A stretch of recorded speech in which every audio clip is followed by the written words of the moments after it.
What's up, everybody? We're here with the Becoming Less podcast. I'm Keaton, and we're joined here today by Madison. Hi. All right. So, what grade are you in? 11th. I'm a junior. Okay, and you're at Buchanan. How do you like that?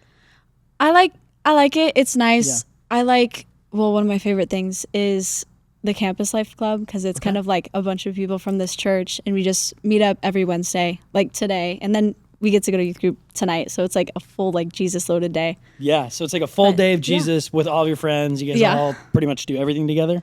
Yeah. For the most part, most of the people I hang out with here actually are also at school. So let's go. That was definitely something like when I look back at my high school experience, like I missed out on that part. Mm-hmm. I did go to like 3 different high schools. I never went to Buchanan, but I went to like pretty much every other high school that was in existence in CUSD, which is fun, somewhat. But I never really attended.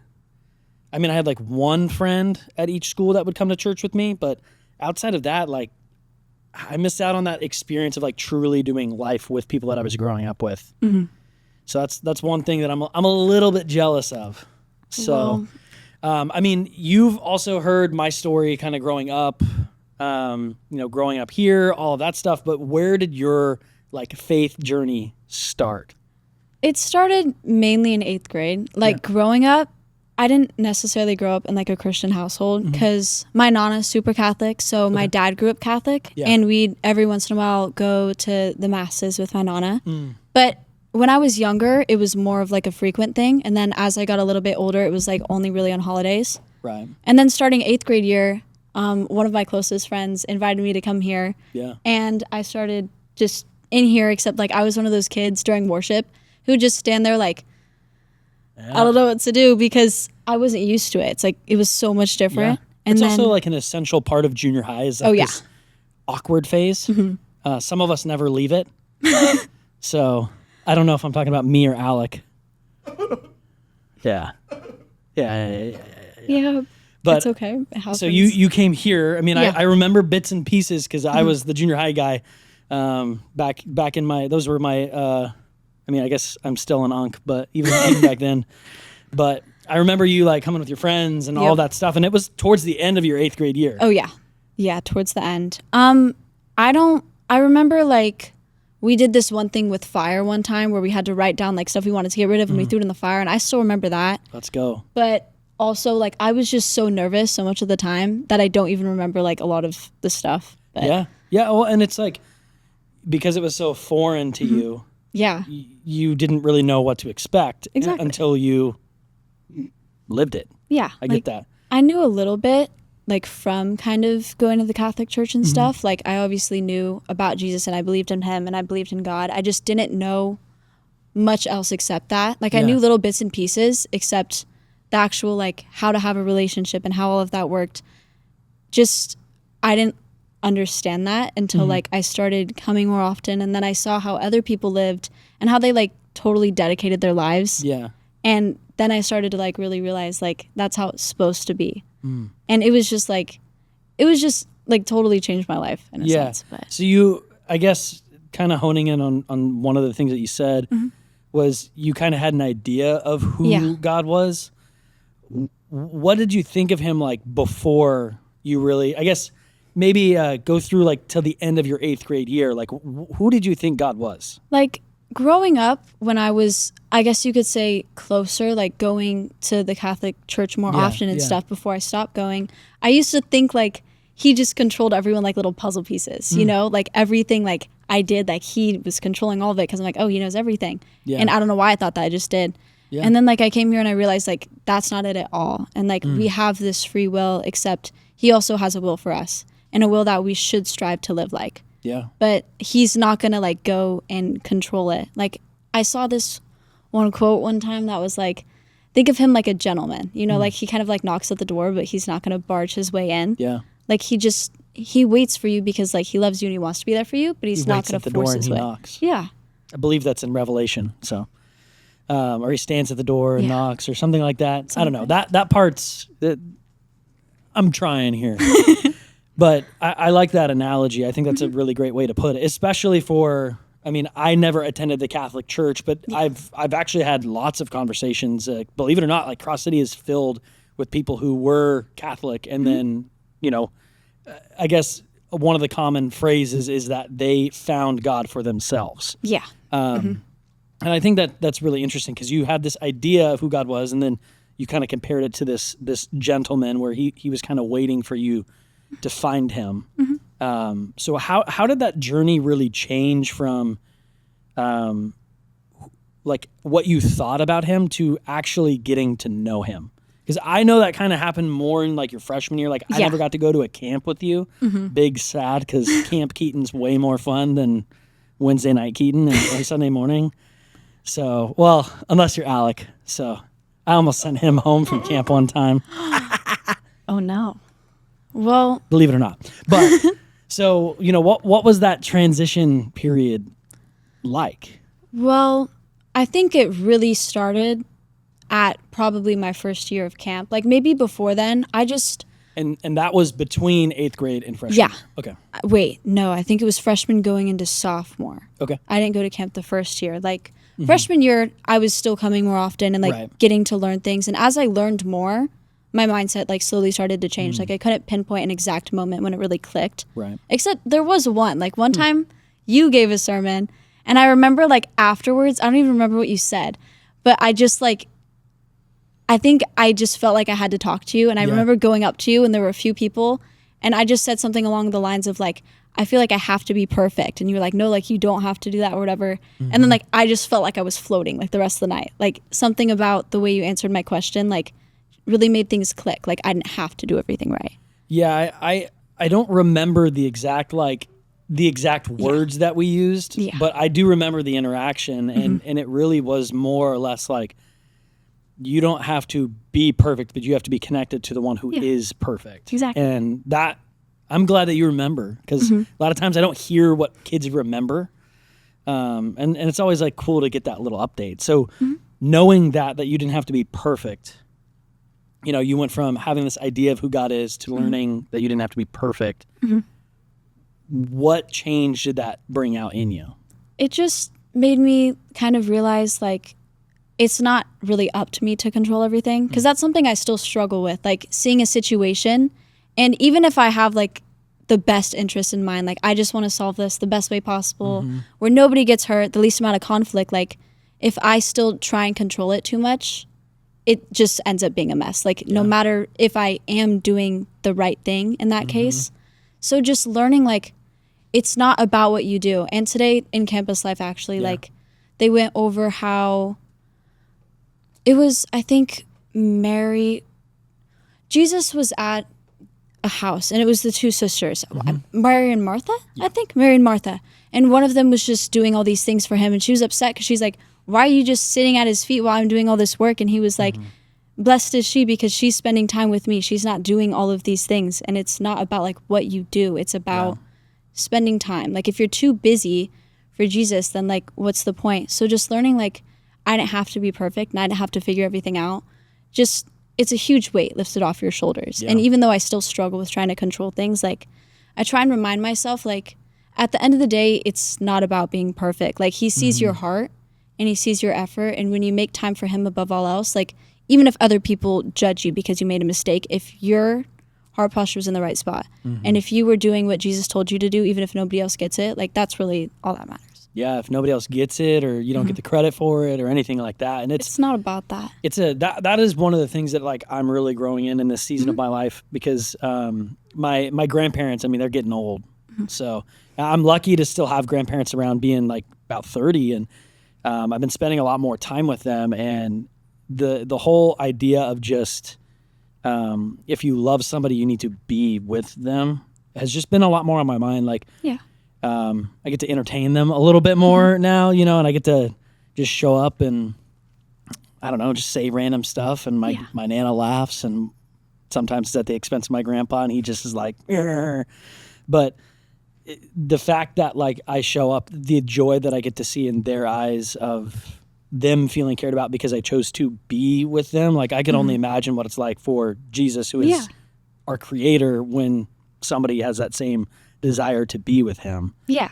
Exactly. And it's also like if somebody tells you like, oh, you're my best friend, or oh, I love you, oh, I care about you, and then they're never there for you and they never show up and they never make time for you, like you don't feel like they actually mean that. Because you can say it all the time. Like you can say like, I love you, Jesus. And if you never show up, like of course, like he knows your heart, right? And he knows like maybe you are just busy, but also we tend to prioritize the wrong things a lot. And at the end of the day, we're like, I'm too tired to read my Bible right now. I'm too tired to do this. And then we push him to the last second. It's like he still loves us no matter what because he's graceful and he's forgiving. But like I just know I don't like the idea of hurting people. Yeah. You know? And I just like imagine him like being sad even though he isn't. I just don't want to like hurt his feelings. Yeah. Yeah. And it's like, I think when you know the story of Jesus, like you also understand that he's okay with being hurt. Yeah. Obviously he doesn't want to be, and that's kind of like why he asks us to live in a certain way. But he's always willing to let us hurt him because he's always there with open arms. Yeah. He asks us to, go live a life that follows in his footsteps, but we don't always do that. But he's always there to welcome us in. There's the parable of the prodigal son, where the father's there, and that's really what I see. And one thing that I felt like was interesting when I went to the illustration with my grandparents and like getting to know them is, and this is part of like just the way my grandpa is. But there's been like a couple moments in the last several years when I've been hanging out with him that I'm just like, Grandpa, how have you never told me that before? I was like a pastor who loved photography for like 5 or 6 years, and then he told me that his dad was a pastor who loved photography, and like here's his camera. And that's just something that if I never hung out with my grandparents, I would have never gotten to know that. And how is that true about our relationships with our friends? Like you don't get to know anybody if you're never with them. Yeah. You never get to know anyone unless you're willing to be vulnerable and be hurt by them. Yep. And that's how you get to know them deeply. Yep. But then it's also like, how much more do you know people and how much more do you know God because you've spent that time with him? And that's one of those things that we always want the next thing. I think it's Mary's the one who's like always caught up in the task. And we always want to do the task. Yep. It's easy to point to how much you've done. Yep. It's harder to point to how much you've spent time with somebody. And especially as Christians, I think we get caught up in like, oh, I should be doing this. I should spend this much time reading my Bible each day. Or like, oh, I see this person. They're an amazing Christian because they do this. Like it's a checklist. Yeah. And you could check every single box off the list and still feel far away from God if in your mind you're too caught up with everything else going on. Like if you're just doing it to do it, it like makes a difference, but it doesn't make as much of a difference as if you like only have 5 minutes, you're exhausted, but you put your whole heart into those 5 minutes versus just like, okay, like I have 30 minutes. I'm going to read this. I'm going to do this. I'm going to do this, except you're just doing it to do it. So just intentional, being like super intentional with like the time you're giving to Jesus is also like super important. And it makes a big difference. Yeah. Have you ever had a season where you felt like where you haven't lived in that way? And what did that feel like? Just, it always feels bad. I mean, that's like a simple word, but as like humans, I think whenever we're specifically sad about things, we tend to like dwell on that. And sometimes I think we want to be sad in a sense, like people give us advice and sometimes we don't want to take it because we hear like this lie from the enemy and we're like, you know what, that matches my situation. So I'm going to do this. And it's not like we're intentionally like trying to play the victim or get attention, but we can dwell on that sadness a lot. And I notice whenever I'm like the farthest away from him, I tend to do that. Like I tend to sit here and listen to like all the lies. And then I'll give my friends like the best advice ever and I won't take it for myself. Yeah. So the farther I am away from him, like the less I find myself like really wanting to do his will, if that makes sense. I kind of just want to do it my own way and just be like, you know what, because like this bad thing happened to me, I'm just going to sit here and I'm going to be sad and I'm going to complain about it. And then I look back and I'm like, why did I do that? Well, it's easier. It's way easier to do that. And I mean, it's kind of, I don't know. The one thing I got a cut on my finger. I went to Yosemite on Monday, and I got to see the Northern Lights. But like, I immediately cut my finger open. Oh no! And the one thing I hate, because I don't know, for some reason, I always like somehow find a way to cut myself on my fingers or my hand or whatever. And now that Shelly's around, I have to clean it with an alcohol wipe to make sure that it's sanitary. Doesn't get infected. Yeah. Yep. And, you know, instead of like rubbing dirt on it, I just like put the alcohol wipe on it. Mm-hmm. And I never want to. Yeah. And it's because it's painful. Mm-hmm. But I also am like, come to the realization that like, I probably should be cleaning these Works things. better. It's better for me. Yep. But it hurts Yep. in the moment. A lot. But I'm better off for it. And that's what I feel like a lot of people are unwilling to do is when you're in that season and you're sad and it's easier just to sit there, or it's easier to give other people advice than it is to receive advice or act on good advice. Yeah. But how often is that true in our lives of, hey, I'm completely willing to stay where I'm at. And even though I kind of know what I need to do, I just know that it's going to cause me a little bit of pain. Yeah. But it's easier to stay stagnant. Yeah. And I think a lot of people spend more time than they ought to in that season of life when they know what they need to do, but they're just Comfortable. It's comfort, it's anxiety of change, it's the stress and like, what would my life be like? Or this is going to hurt a lot. I don't know if I'm willing to experience that hurt. And there's so many people that let those things stop them from what they know will help them later in life. They just don't know if they're willing to do it. And that's what will change your life. Yeah. You know? A lot. Yeah. And I know for me, like, I struggle with like the fear of doing something and getting hurt, but also like I'd 100% rather be the one hurting than have someone else hurting. And I tend to get into a lot of situations where that is the case. Yeah. Where like I'm pouring from an empty bucket and I'm just like, God will keep filling up my bucket, except like he will fill up my bucket, except then I don't go to him and I just sit there and I get sad and then my bucket's empty and then I'm like, oh, my bucket's empty, except this person still needs my help and I want to help them and this is hurting me really bad, except I really want to help them. Then everyone's like, Maddie, you shouldn't be doing that. And I'm like, well, I feel like this is what Jesus would do. I feel like he'd help this person even if it hurts him because I'll help this person. And then I'm over here and I'm like caring too much. I'm like, okay, well, I don't know what to do in this case because it can get heavy sometimes, like trying to do the right thing too much. And then you exhaust yourself and then you forget to fully go to Jesus and you think you are, but you're not. And I do that a lot. Yeah, I think that, like you said, that you consistently try to do that. And I don't think that's bad. And you say that you do it too much. Is it that you do it too much without kind of like filling up your cup essentially? Or like taking the time, like you go and you go and you go until your cup is empty.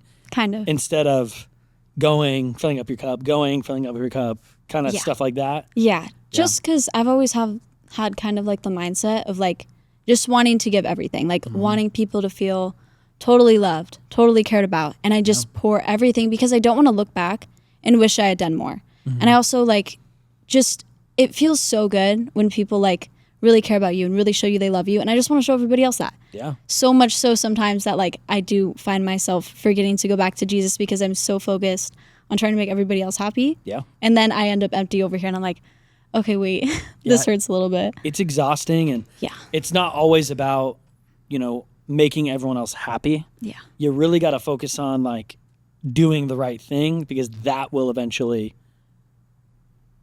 make everyone happier. Maybe not happy in general, but it'll lead them to a place where they're able to be more happy than they ought to. Yeah. And the process to get there might not be fun or happy. Well, I also need to remember like the right thing isn't always what I think it is. Like the one verse that's like, trust in me with all your heart and lean not on your own understanding. Like from my understanding, what I'm doing could totally be the right thing, except from God's understanding, maybe it isn't. Yeah. And sometimes like he says to do something and we're like, no, that's wrong, except it's never actually wrong. Like it might not make sense to us and it might be like, oh, that'll hurt. Except from his eyes, that hurt is actually better for us. And trying to just shift myself to the mindset of like, from a human perspective, this hurts me and this sucks. Except from a godly perspective, this is going to make me into a better person if I have the right heart posture and I'm willing to learn in this situation instead of just sitting in the sadness. Because if you just sit there, you're not going to learn anything. You're just going to be stuck in the same spot. And like he calls us to do so many things, except when we sit there and we aren't doing what he calls us to do, he'll find someone else to do it. Yeah, I mean, he will. There will always be somebody, but the workers are few. The harvest is plenty. Yeah. But there's also a lot of times where your biggest contribution to something could be your inaction. You I often find that it's more for somebody else's development or somebody's dignity that it's like, hey, I don't think I'm the right person to do this. Yeah. And giving somebody else that opportunity is really, one, we are supposed to go and make more and better disciples, essentially. Mm-hmm. And if we were the ones that had to do everything, are we making more and better disciples? Mm-hmm. No. And so you have to kind of like have those boundaries with yourself and have those boundaries with other people that really are like, hey, I think we both know what should get done. Do you want to do it? Mm-hmm.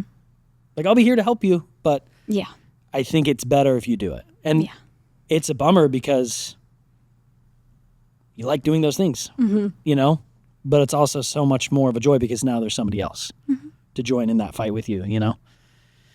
And that should be the never ending cycle in which we live is we get to teach, and then we get to do together for a season, you know, until it's time for them to teach. Yeah. And that's going to be, it'll be something that's on your plate in the future, you know? All right, we just took our scheduled break because our cameras only record for 29 minutes and 59 seconds because back in the early 2010s, that's what they said was a camera and not a video camera. That's where they drew the line. But you know where I draw the line? I don't know. I just was speaking. Well, anyway, obviously our break was very productive. Yes. But, you know, we talked about community. We've talked about kind of your own growth. And it seems like there was that distinct change that happened in between. I mean, really towards the end of your sophomore year to your junior year. It's kind of like after camp, you kind of got back from camp, figured some stuff out. And so what has your junior year of high school kind of been like? What have you been learning? Well, I mean, I'm kind of going to two different schools right now, like half Buchanan, half CART. So it's been super busy, and I'm trying to learn. What is CART? CART is kind of like a school that you have to apply to get into. Okay. Like it's based off of lottery, and it's with a bunch of Clovis Unified and Fresno Unified, and they have all these different labs you can take. They have like psychology, business and finance, like biomed, stuff like that.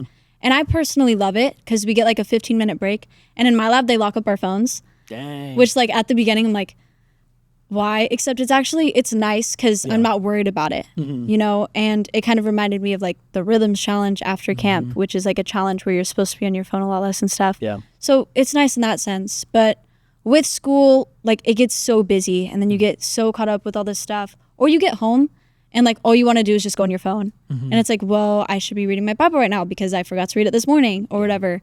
And then I'm like, but this reel is entertaining. This one's entertaining. I'll do it in 5 minutes. Oh no, this one has 30 more seconds. I'll wait till the next 5 minutes.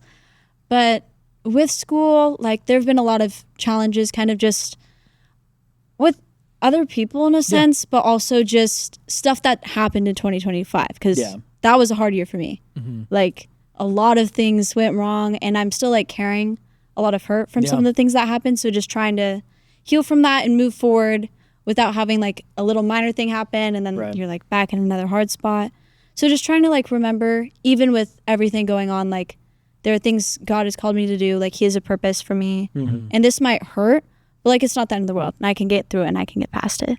Yeah, and one of the harder parts that you will find is as far as like if a year's been like more traumatic for you or you've experienced more hurt, is that at some point like you'll have to kind of re-go through those things. Yep. Because it'll challenge your relationship with God because I mean you have to work through I mean if we're called to love and forgive other people, like those people who are harder to love or harder to forgive, like you really have to go back to those things and examine your own heart. And it's not a fun season. My junior year of high school was like pretty not transformative, but it was a big year for me. Like that was the year that led to my transformation. And so it was where I was really figuring out, like, is this where I wanted the rest of my life to go? I experienced a lot of hurt, kind of like what you had said, like going into my junior year. And then you kind of gather all of those things and you sift through it. And then it's like, well, what do I want my life to be like? Yeah. Because you got one more year, you know? You got one more year in school. And then college. In college, but college you have a lot more freedom in order to do what you want. Yeah. And you said something about like forgiveness, and forgiveness is it's so important. Like all the time. I think something most people do struggle a lot with is forgiving. And we're called to forgive like not 7, but 70 times, like all these different times. And sometimes I feel like people tell me they're like, you're forgiving way too easily. Yeah. Because I think forgiveness is like the most important thing ever. Yeah. So I forgive a lot of people. Like even if it's hard, but. And that's a good quality. And like, it's also a balance. Cause like, you know, you probably should learn from some of those situations and have better boundaries and stuff like that. And but that's something that you learn as you get older. And, you know, you really have to, I think once you hit like a junior in high school, like you really get to understand a little bit more of your own role in the situations you're in. That was like more of where I feel like it took me a little bit longer. Like that was my senior year, is like, what role do I play in this? And it's like, oh, I need to change. Yeah. And so that's what I ended up having to do. But in regards to, you know, having to forgive and all that stuff, how has that made your life more fulfilling? Because you kind of like hinted towards it, like you've had some experiences of it, but like what has that changed for you personally in your life? Well, I get to look back a lot and see how I handled things and kind of just be proud that they didn't change me. You know, like at the end of the day, like I just want to be as close to Jesus as I can be. Like I know I'm not Jesus. I'm not going to be Jesus, but just striving to live a life like he did. Yeah. And I look back on like hard situations. And there's sometimes I'm like, I wish I didn't do that. Yeah. But just trying to handle it in a way that I can look back and be proud of. And then just in the future, like building off of that, just to try and do things like as close to how I think Jesus would have done it as possible. Yeah. And that's just fulfilling to me because it's like Jesus, he's like the coolest guy ever. Yeah. So just trying to live like he did is so much more fulfilling. Like even though on paper, like sometimes it doesn't make sense. Because like I'll tell people, I'm like, oh yeah, I forgive this person. And they're like, why? They're like, they did this, this, this, and this to you. And I'm like, yeah, except Jesus would have forgave them. And they're like, yeah, but like they still did that to you. And I'm like, Jesus would have forgiven them. Yeah. And living a life like that, like even though it doesn't always make sense to other people, it's fulfilling in a way that like words can't really explain. It's so awesome. Yeah. And so who has been like a transformative person for you, or a couple people who have been like really integral to your growth as far as like knowing Jesus personally, but also like really showing who he is to you? Well, my small group leaders for sure. And then some of my closest friends. Like, you want specific names or just in general? Yeah. Let's hit me with the specific names. Oh, wait. But then I'm going to feel bad if I don't name everybody. Okay. I'll make it easy for you. You got to name your adult leaders that have impacted you. And then you get to name 2 friends. 2 friends. Okay. Only 2. 2? Well... Oh, that's hard because I have like 3 super close friends. Okay, 3. Okay. Well, my adult leaders, like we have Mallory, we have Christine, we have Carolyn, like they've just been there for me so much. And after camp, like this last summer, like there was this thing called follow through where there was a baton thing that's like a long story to go into, but there was this thing called follow through that was to kind of help people who wanted to go into ministry, and they just helped me through it because you're supposed to have people to talk to. Yeah. And they've like been there and they're just so awesome. And like 3 of my closest friends have been like Daniel, Titus, and Maddie, and they've just been there for me a lot. Yeah. And over summer especially, and even now, like we've just stayed really close. And it's funny because like they weren't people who I even thought I would end up getting super close with, except they've just continuously showed up and they've continuously been there. And I just appreciate them a lot for that. So, yeah. Well, and that's how you do life together. Yeah. That's kind of the community that we want you to find and have those adult leaders who help you like follow through and mentor you. And I had the same thing. And that was one of the most transformative things for me was just, hey, an adult who's not my parents cares for me. I wonder why. It means so much. Yeah. And Mallory's also the nurse at Buchanan. So there have been like times where I've had a bad day or something really bad happened, and just being able to like kind of go into her office and talk to her has like made a huge difference. Because it's like I have someone who's there for me who I know like isn't going to judge me, and she gives like some of the best advice ever. And I look up to her because like she's just really rooted in Christ, and I see like the way he flows through her, and she just gives like the best advice. And just having someone like that has like totally changed my life. Yeah. And it sounds like it kind of inspired you to begin to follow in their footsteps. Of, you mentioned that you want to go into ministry, and you probably want to, the people who are ministering to you, you want to be like them.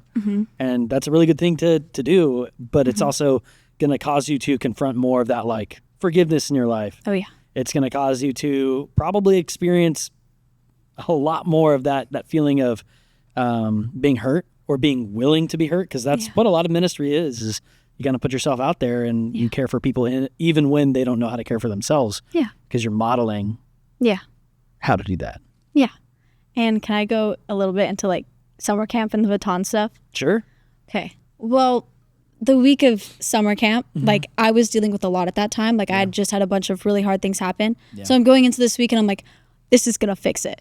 You know, camp is going to fix everything. And I get there, and the first few days, like there was just a lot of stuff going on. I'm like, okay, Jesus, where's the fixing? You know, there were good sermons and stuff. And then I think it was like Wednesday night was the baton night. And basically they had these batons and they had a verse on it. And you were supposed to get up at one point and go grab the baton if you were choosing to go into ministry. It was like a big calling. Yeah. But at that time, like I was dealing with so much. Like during worship, I'm sitting there and normally I'm like just like singing and stuff. But I was so hurt. I'm sitting there and like I could barely lift my hands and I'm just like shaking. And I'm like, Jesus, like I feel like I keep making the wrong decision and I just keep getting hurt. So whatever you want me to do, tell me and I'll do it. But I just don't want to move right now and I don't want to make the wrong decision. So I didn't even go and grab one. Like even though going into ministry had kind of been on my heart, I didn't do anything. And then afterwards, like my small group leader, Christy, she like called me and a few other people to sit down. I'm like, am I in trouble? Like, what did I do? And then she like hands me a baton and she was like, I feel like this is something you should do. And that's just awesome. Having her do that was like one of the coolest things I've ever experienced, because that was like God answering me within 30 minutes. Yeah. Because I was like, show me what you want me to do. She hands me this baton. And no one can even call that a coincidence, because it's not. It's like, it's Jesus. And that like changed my life. And then the next night, like the sermon was about how when we go home from camp, like think about people who need saving. Because at the end of the day, like you can't take these belongings to heaven. Like you can only take other people with you. Yeah. And that like really stuck to my heart. I'm like, you're right. Like we're called to make disciples of all nations. And we get so caught up in like, I want to be this cool, or like, I want to do this. I want to get this ready. Except we forget like there are people who might not be saved. Like there are people who have probably never met Jesus. Yeah. So that like changed my life a lot. And then I got called, he like genuinely called me like into ministry. He's like, I want you to do this. And I was like, whoa. Because like I'd heard God before, but that was different. That was just like, here, this is what you're going to do. It was just like laid out right there. Yeah. And that like totally changed my life. And it's awesome when somebody like chooses to believe in you and really chooses to empower you. It meant so much. And it changes your life. Yeah. And you know, how often do we not tell people that we believe in them, or you know, congrats, good job, all that stuff. Like we hold that back. And the other thing that you said is, you know, the only thing that we get to take to heaven is other people. Yeah. And it's the one thing I've like truly never understood is a lot of people will talk more about like, oh, just can't wait till Jesus comes back, you know, like just can't wait. And it's like, I can. Yeah. Because what about all the people who don't know him yet or haven't experienced them yet? It's like, come on, like wait a few more days. I need to tell this person. I need to show this person. I need to do all that. Like I want them to be there with me. And we get so afraid. And I know my first year at camp, because that was my second year at camp I was just talking about. But there were a lot of opportunities we'd meet as a whole church. And they'd be like, raise your hand, like if you just want to say something about this message or want to talk about how God moved in your life. And a huge struggle for me was bravery. Like I was too scared to do it. And then the second year, like by that point, I like finally did it. I'd finally been brave enough. But I think as Christians, like one thing we struggle with a lot is just being afraid of being judged by people. Yeah. And we're like, oh, I don't want to invite this person to have them laugh at me or have these people judge me. Like at the end of the day, like, why does it matter? Because literally the creator of the universe, like put it on your heart to do that. And that could be like the difference between someone's eternity. Yeah. Like if you don't tell this person, like no one else may ever invite them. Or like the one quote that's like, you might be the only Bible people ever read. Yeah. And just, we let the fear of being judged or just the lack of bravery like prevent us from doing so many things. And it's like almost selfish in a way. Like it's not on purpose, but I feel like we should just focus so much more on like, it's not about me right now. It's not about what they think about me. It's about this person. Yeah. Well, but you also have to take care of yourself so that you can be the Bible that somebody reads. And that's hard. One thing that is, complicated. Very. And there's different seasons that are more complicated than others, As we kind of like transition to close out, like I talked with you before about your art and stuff like that. Yeah. I mean, the one thing, I'll probably have to get a picture of it so we can like put it up and like put it like right here or something like that. But that you painted a picture of Jesus, right? And it was like a specific scene, right? So I did one of Jesus. Mm-hmm. I think the one you've seen was of Simon Peter from the Chosen TV series. That's the one I'm familiar with, but I also know that you did a Jesus one. So I've seen a couple pieces of it. I also saw the stuff at the fair, which was pretty dope. I got banned from the Fresno Fair, but how? I moved to Madera, so I'm not a resident of Fresno County. So it's just more fun to say I'm banned. It's like, what did you do? But I think that's really cool that you have been given a talent, but you're also using it. Yeah. To kind of really illustrate who God is in your life and some of the scenes from all of that. What are your plans with your gift? Well, I want to go into ministry, like in general, with art specifically. I want to figure out how I can somehow incorporate that. Yeah. Because like I was given this talent and I want to use it to glorify Jesus to the best of my ability. So I'm trying to this year in my art class, we had to pick a central theme. Yeah. Just like all of our pieces are supposed to represent. So I'm like, Christ, easy. That's my theme. Yeah. Just like a bunch of different like biblical things. Cool. And it's been a little difficult because some of the projects like he's assigned, I've been like, how do I turn this into this theme or how do I find a reference photo? But I'm just trying to create pieces that like tie in with the Bible in some way and hope someone is going to ask me about it. Because I'm like, now I get to explain this. Yeah. So I guess that's how I'm trying to do it for now. And in the future, like maybe he'll reveal to me a different way I can do it. Yeah. Better way I can do it. But for now, I'm just trying to paint things that kind of represent the Bible. Yeah. The one thing I will say is like that it's a really hard thing to do is use a gift. And that's one thing that you really have to get creative with it. Oh, yeah. And like, I never thought I would make a calendar with my photography stuff. I was just like, cool, I can post this stuff on the internet. Yeah. And then it's like, okay, but it connects to a deeper purpose. How do you use it to truly benefit from people or for people and all this stuff? And when I was younger, I don't even remember like how I got the opportunity, but I got in touch with some random guy who was like in Fresno Art Council or whatever. And my art got put up in City Hall. Awesome. And so it wasn't that my art was, I didn't benefit anything from it, but the one thing I got to do was we held a worship service in City Hall because they can't do it. But I got to host like this private event. And it probably was the last time worship was like sung in City Hall here in Fresno. Yeah. And that was one of the things where it's like, look, my photography really means nothing to people if you don't believe in God.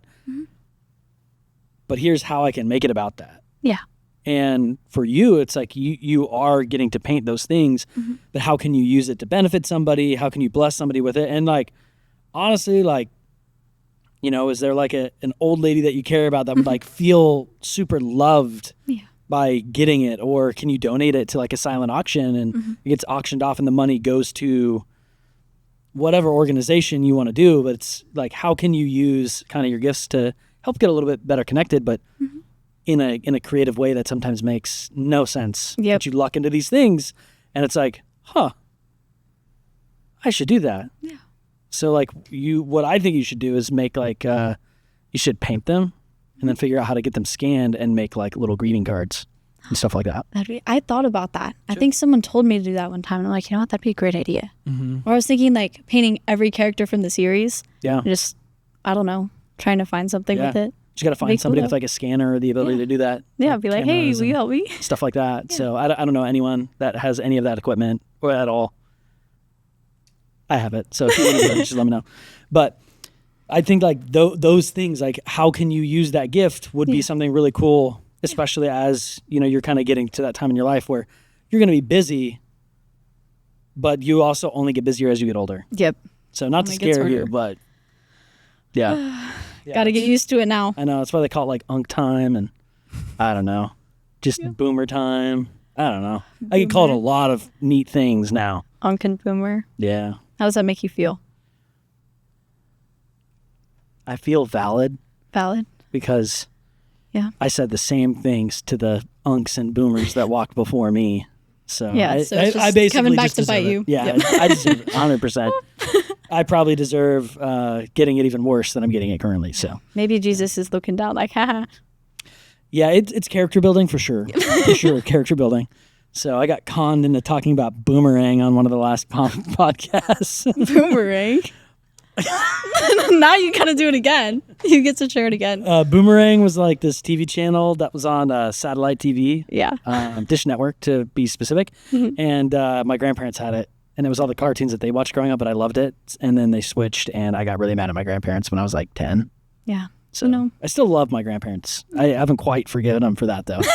Yep, all your shows. Yeah, exactly. All of them just gone. So, well, do you have like anything that you want to share? I mean, it's called the Becoming Less podcast. So what is one piece of advice, maybe a sentence or two, that you can give high school or junior higher about how they can become less and God can become more in their life? I think the biggest thing is just not caring as much about what other people think and just trying to live like Jesus, like trying to do everything you can to live like he did. Like, obviously, you're not going to be perfect, but it's not about being perfect because God's perfect. Like, he calls us to draw to him. And when he knocks on the door, let him in. You know, like, make more time for Jesus.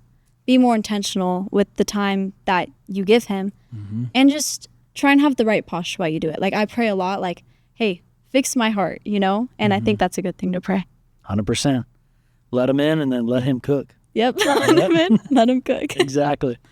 All right. See you next time. I don't know which camera to wait to. Perfect.